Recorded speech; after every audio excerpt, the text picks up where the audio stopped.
The countdown is on for our third annual Skift Global Forum East. Join us this November 19th and 20th in Dubai as we bring together 500 of the region's most powerful travel and tourism decision makers. With executives from companies like Emirates, Accor, Dubai Tourism, and Jumeirah in attendance, this is an event you can't afford to miss. Secure your tickets now at live.skift.com and get ready to connect and learn from the best at Skift Global Forum East.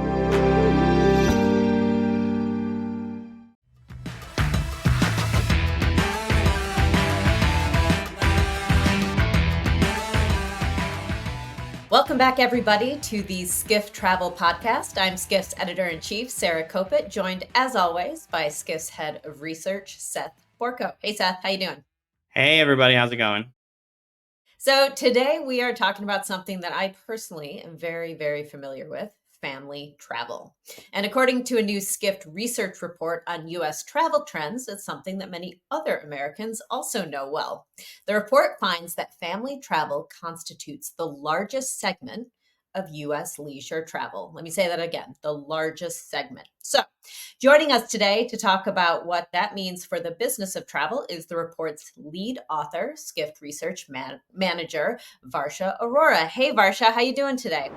Hi, Sarah. Doing all good. Thank you for having me. Wonderful. I'm so glad to hear it. So just a quick reminder before we get started to send any questions or comments that you have to podcasts@skift.com. And please don't forget to subscribe to this pod wherever you're listening or watching. And if you enjoyed the show, please rate us 5 stars or leave us a positive review. It's so very important to us and we appreciate it so we can spread the word about the Skift Travel Podcast. So, well, thank you for liking and subscribing to start with, but let's start the conversation with you, Varsha.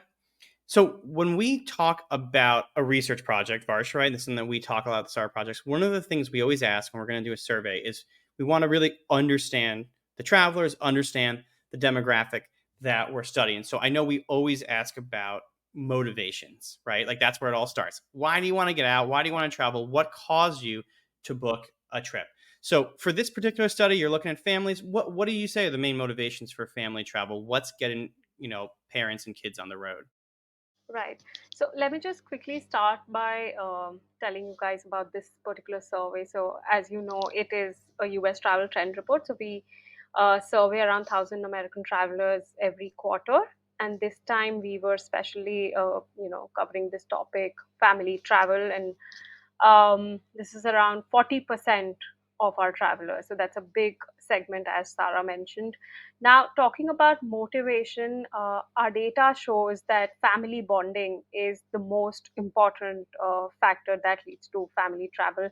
And then second is investing in experiences. Now, that might or might not be a post-pandemic thing, because now people have started investing in experiences even more. People have bonded over those pandemic years as well as a family. So that might have been a post-pandemic change, but the biggest reasons, as stated in the survey, have been family bonding and shared experiences. And on top of that, people also feel that these are educational experiences for their kids, which I personally believe so as well. I have a 2-year-old son, and I've taken like around 6 international trips with him in 2 years, and I have seen him, adjusting better to situations, to places in 2 years. So I can only imagine families traveling with older kids, how they can grasp, global perspectives, just different nationalities, different ethnicities, knowing about stuff. So that again, I think is one very, very important factor. I think it's fascinating that you use the word investment, and both. Education is also an investment. So I love that it's invest in experiences, investment in education. It's about, I guess, investing in family time. I think that's a really cool insight. That I guess for a travel marketer, then the idea becomes return on investment, right? How do you provide if families see this as an investment? How do you provide a return on investment? I think that's a cool way of thinking about these trips. So another thing that the report showed, Varsha, was that it's not just, parents and kids who are going on these trips.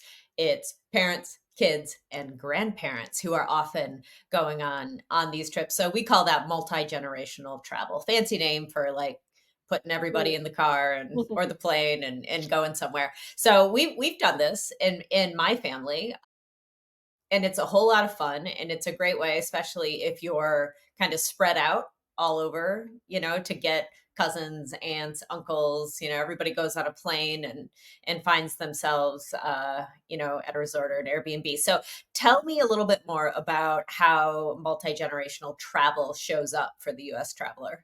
Right. So just to give a number to this, it's around 46% of family travel is multi-generational travel.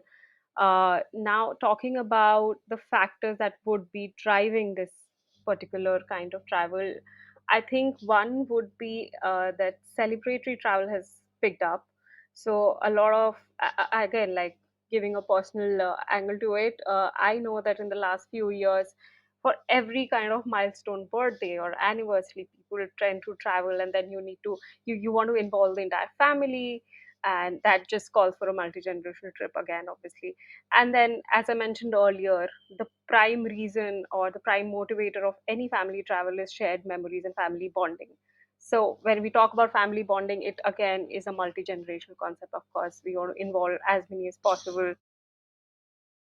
Then also travel accessibility, because I think it's, the kind of modules or the kind of offers that the destinations or the travel suppliers are coming up is a very holistic kind of experience that they're giving, which suits all kind of generations. So they would have something for the grandparents also, they would have something for a 2-year old also. So I think the experiences being offered have also broadened, so that also might be contributing to this multi-generational travel concept. Do you think that short-term rentals have really played into this as well? Because it seems like I remember from when I was a kid, that wasn't really a thing, right? Correct. And so you could only go to hotels and get Yes. or a resort and get, a Yes. bunch of rooms. But now you can go and book a, mansion or like some like Totally. incredibly large house and put everybody in and it's Yes. got 7 bedrooms or whatever. Talk about that a little bit. So we've been asking this question in our US travel tracker, right? Which accommodation do you choose? Now, between hotels and vacation rentals, we tend to ask people, okay, why did you choose a vacation rental over a hotel? And the prime reason is that they have large groups. They have the flexibility of choosing one accommodation for the entire group. So that's the biggest reason vacation rentals are being chosen, and that just fits into family travel really well. Now, in particular for this survey, we found that obviously majority are still using hotels, but there is a 14% segment that uses vacation rentals. Now that's huge, given that it's relatively a newer concept. So that's a 14% segment we're talking about, and 26%, around 25 to 26%, are using private residences. But the broad idea is that people are wanting to get that homely shared accommodation kind of feeling. So Well, yes, I mean the that difference might be. the difference between a private residence and a short-term rental is basically like the private Yeah. residence is grandma hosting Yeah. for Thanksgiving and everyone goes to Correct. her or a neighbor's private residence, whereas the short-term rental is everyone goes to. Yeah. Somebody but else's house. but that yeah, totally. I mean, but that's a big number, I think. And I sort of rechecked that stat again. I was like, okay, that's 14%. It's a big number when it comes to And I choosing a wonder how hotel. much of it plays into also just like the modern family. My sister just moved to San Francisco. She went to graduate school there. She moved to San Francisco. My family is gonna have Thanksgiving and a short-term rental in California because we're gonna go out and see her and do a little bit of tour of San Francisco and then have Thanksgiving together. And I wonder if that's also like if we all lived I'm in New York, we all lived in New York together, no short-term rental, but because the modern family is so spread out, we're definitely Agreed. we're giving the Yeah. short-term rentals some business. Well, I mean, on that point, I guess I just told you where I'm going for Thanksgiving for my family travel, but where are people going? I mean, are these like when you think about the typical, I mean, San Francisco from New York, that's pretty long haul. Is that typical that a family vacation would be pretty far away, 5-6 hours? Would you go international, or what kind of trip are we talking about here? If we're thinking about the profile of a family trip, where are they going? So this survey shows that people tend to take domestic shorter trips. So domestic being around 93% of family trips as per this survey, and they take very short trips. So 1 to 5 days is the majority of them, as compared to an average trip if you sort of break into on the entire gamut. So uh, those, like, it has to be a quick turnaround basically. So a 5 day trip, including the logistics, is essentially a 3 night trip maximum. So that's the kind of um, you know uh, short getaway that people are looking at. And then if you're talking about the kind of destinations they want to go to, I think the survey shows that maximum of them, like majority of them, they want to go to large cities. Urban landscapes is what they enjoy, which I would like to believe is the ease of accessibility again that I was talking about. So it's easier connections because it's a quick turnaround. Don't want to waste time traveling to a particular destination. So majority go to large cities which are easily connected. Then around 30% of them want to go to smaller towns, countryside kind of destinations, which is slightly higher than what an average traveler would do. So this is the kind of family vacation that involves like a multi-generation trip, which basically like a vacation rental in a smaller town, countryside, where you would have a longer trip maybe. So I mean, yeah, they're like two kind of set of travelers that you can define here. There's the people that like to spend time with their in-laws, and then there's everyone else. What you're saying? Yes, maybe. So let's talk about where travel agents fit into this process. Did you find that US travelers, family travelers need help here? Are they using somebody else? Are they booking things by themselves, or does it matter who's planning the trip? So, as far as planning the trip is concerned, again, like the survey shows that it's a one man show kind of a thing. So that there's one person in the family who takes the job and the responsibility of planning the trip. When it comes to using travel agents, like the booking channel, or like how do you plan and execute it, 65% self book their trips. They do not use any travel agent.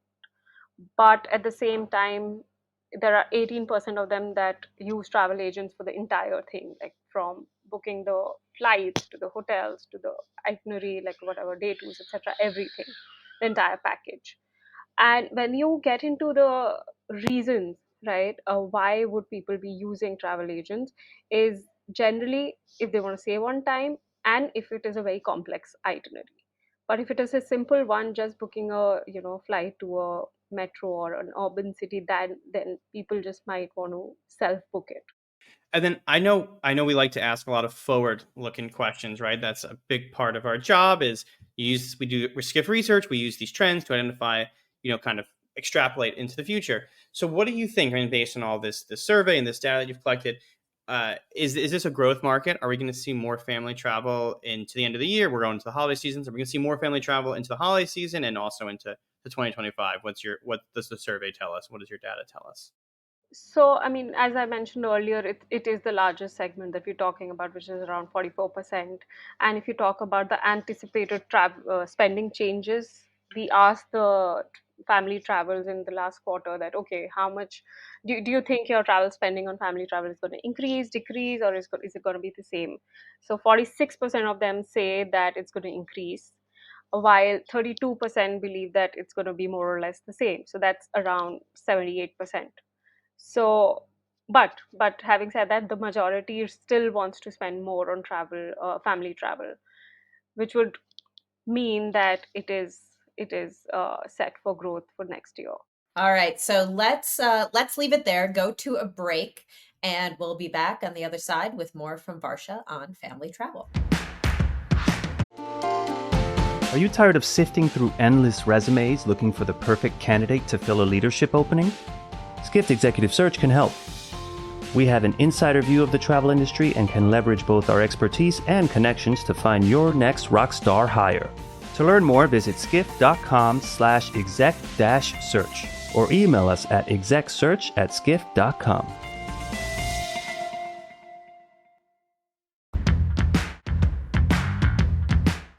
Welcome back, everybody, to the Skift Travel Podcast. We are talking with Skift research analyst Varsha Arora about family travel. So, Varsha, I want to talk about the challenges that families have. So, you know, families can have challenges when coordinating their lives and coordinating everybody's schedule and likes and dislikes and preferences.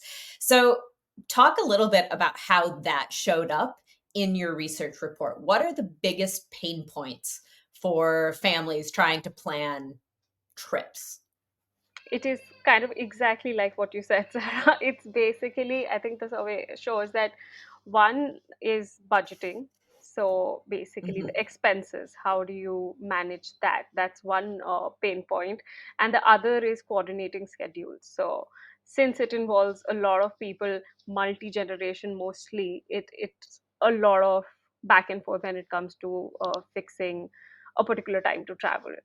Then it's also about keeping everyone entertained on the trip. So everyone has, as you said, has their own preferences when they're traveling. I might just want to attend a music concert, but my grandfather wouldn't just not be interested in it. So how do you fit in all the priorities, all the preferences in one trip? So that's around 15% of the people I'm talking about.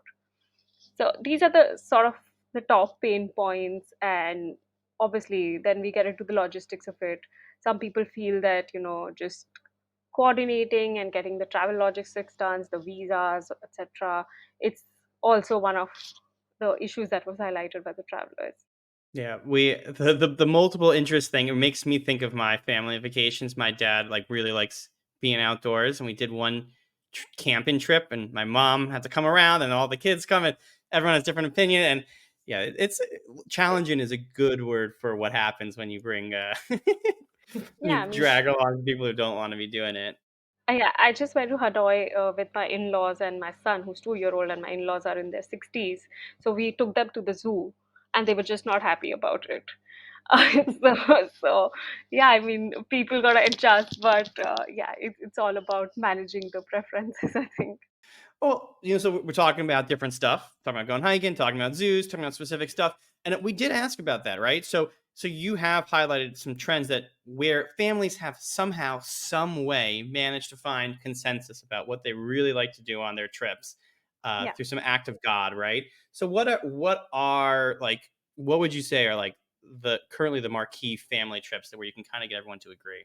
So I think the top one that came out was culinary tours. So 18% of Everyone them. likes to eat.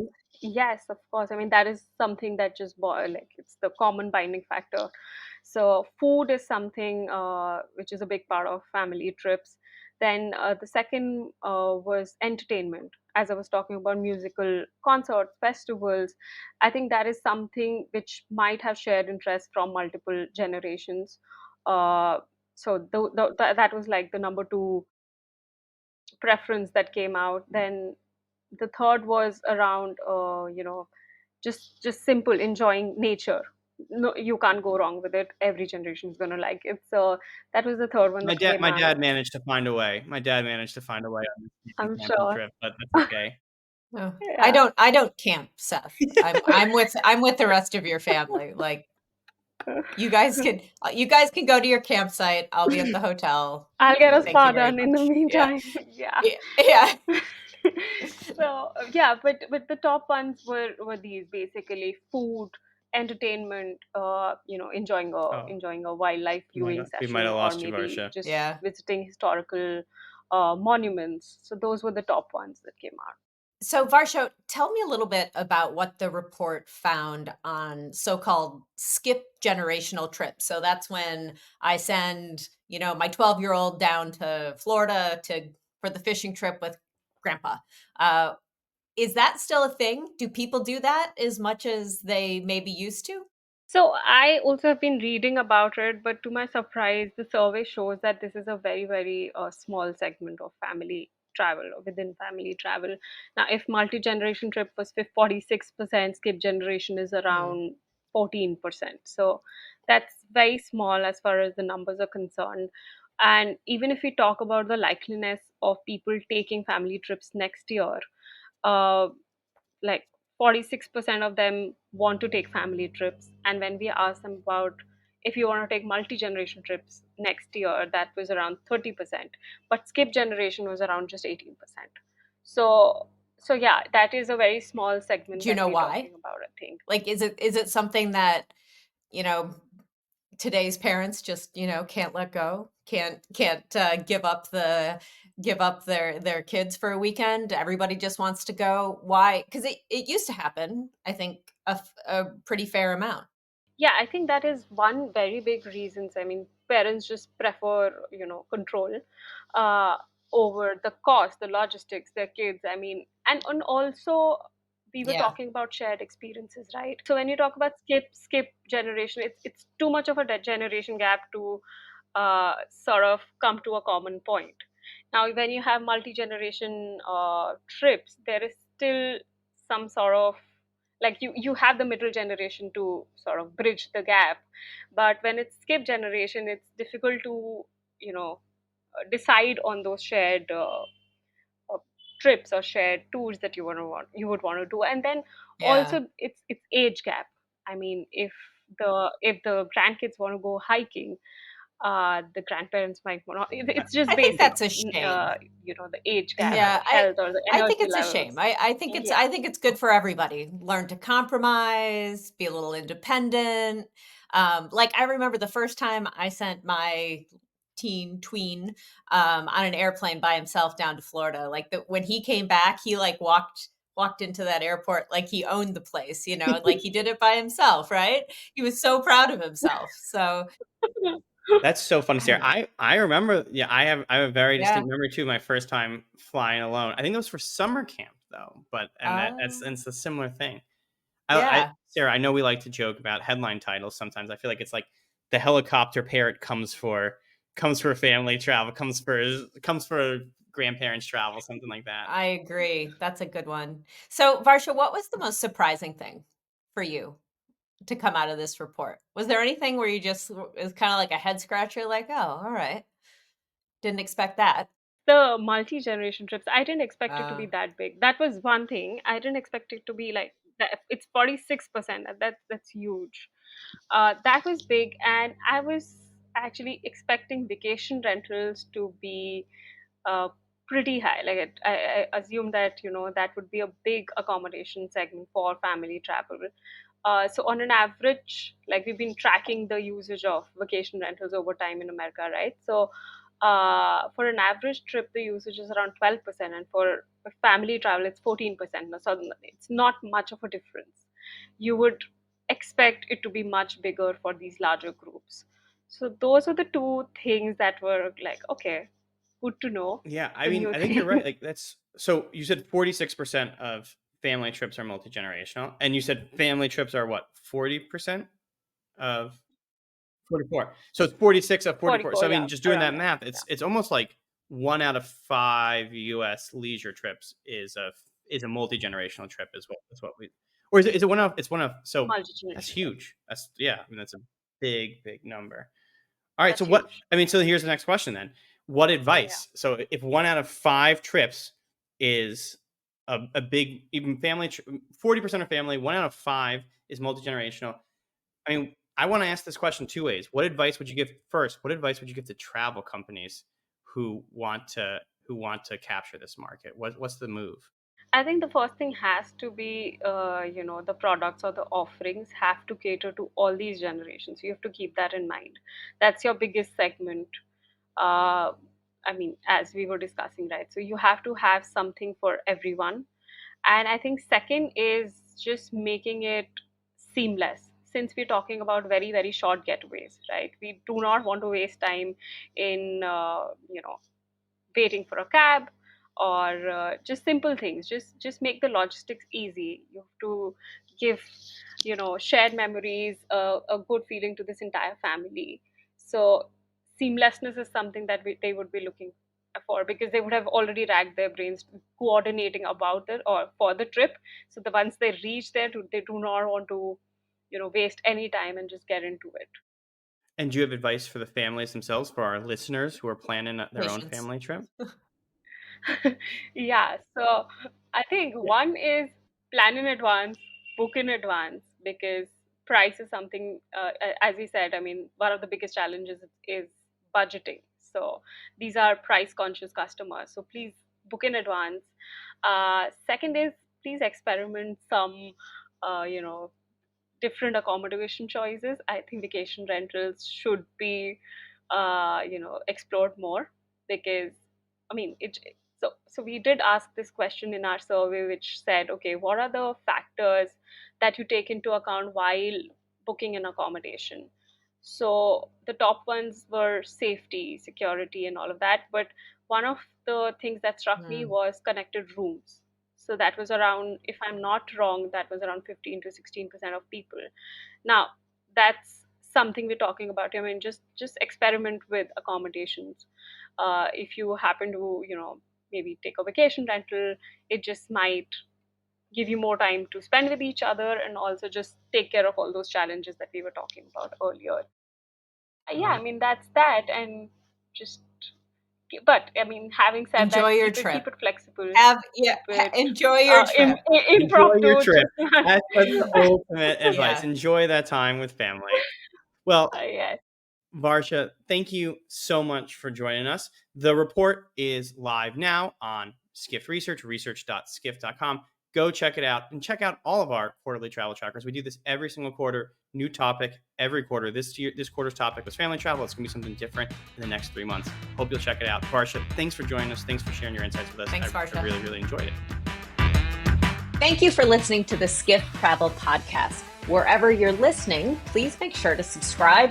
If you like what you're hearing, rate us 5 stars or leave us a positive review.